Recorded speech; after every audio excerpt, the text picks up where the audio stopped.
Yeah, I've never been to the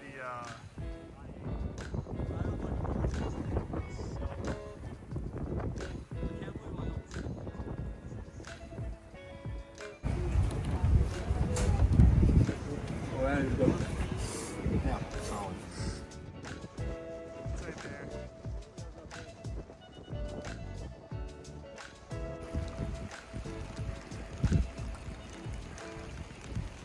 Doesn't seem to matter if we're in the North Cascades, the Rockies, or the Sierra. I just get dumped on everywhere. That's just what happens. Through hiking is not always magical. It's actually pretty damn dangerous up here if you do not have gear. So we're gonna get down and live to tell another day.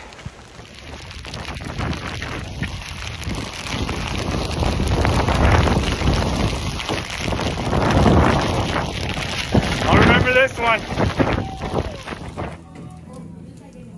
Yeah, I feel like it's kind of the same thing with like.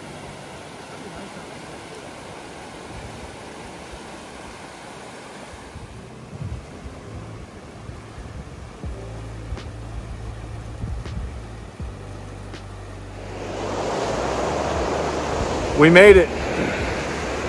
We made it across the middle fork of the San Joaquin. Now we just have the South Fork and we'll be done with these fords. All right, y'all, I gotta catch you up and I'll keep it brief.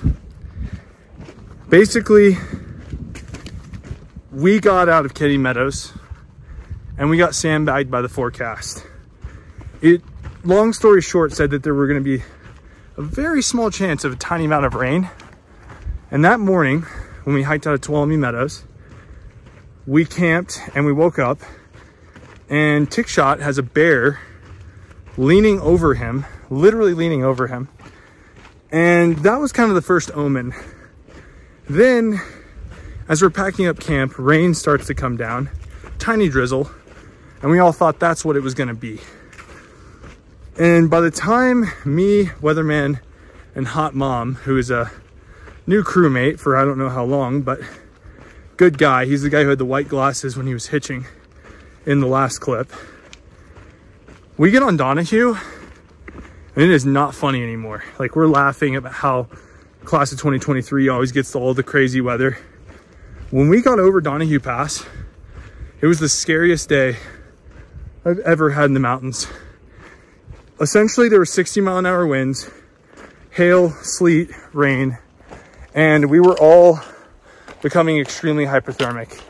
We were all losing functionality of our limbs. We all felt warm when we should have been freezing cold. And if the weather had persisted for more than 15 minutes, I honestly think, y'all, that we would have either had to have been rescued or we would have had to huddle together behind a rock and prayed that we survived.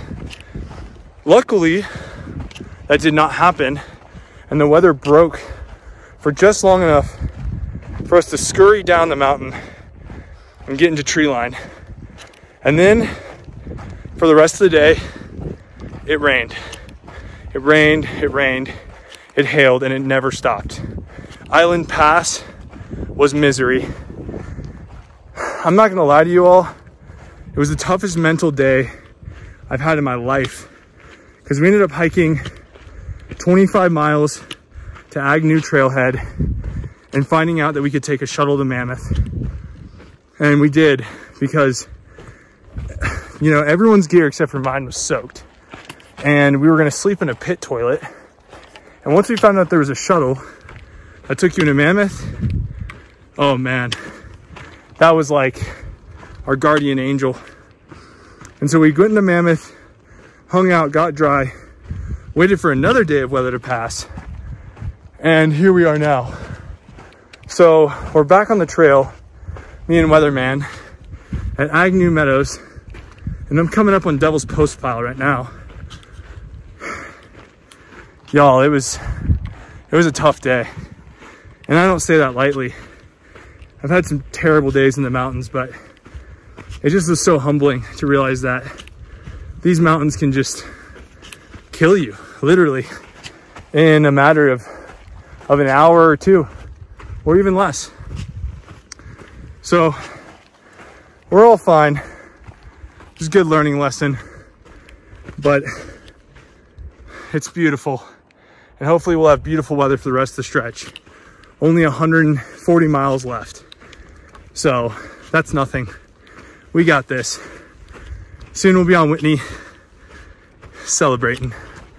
And if you're wondering, if you're watching this and you want to do the PCT, and you're wondering what the river crossings are like, we were probably the first class in a long time that had to ford the San Joaquin, because obviously the bridge is destroyed, and it wasn't bad at all. So record snow year, early September, the San Joaquin Middle Fork was a breeze, and we're gonna do the South Fork as well. So I hope people watch this in the future and it's helpful to them, because I know I wanted to see anything I could coming into my year.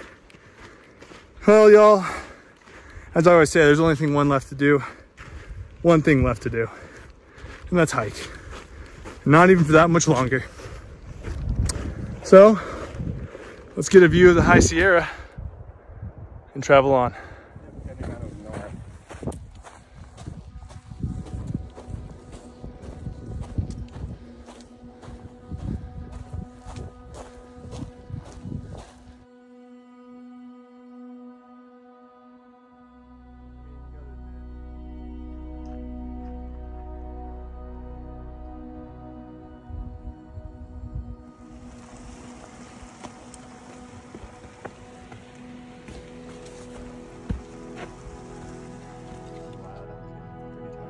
Just take a break here.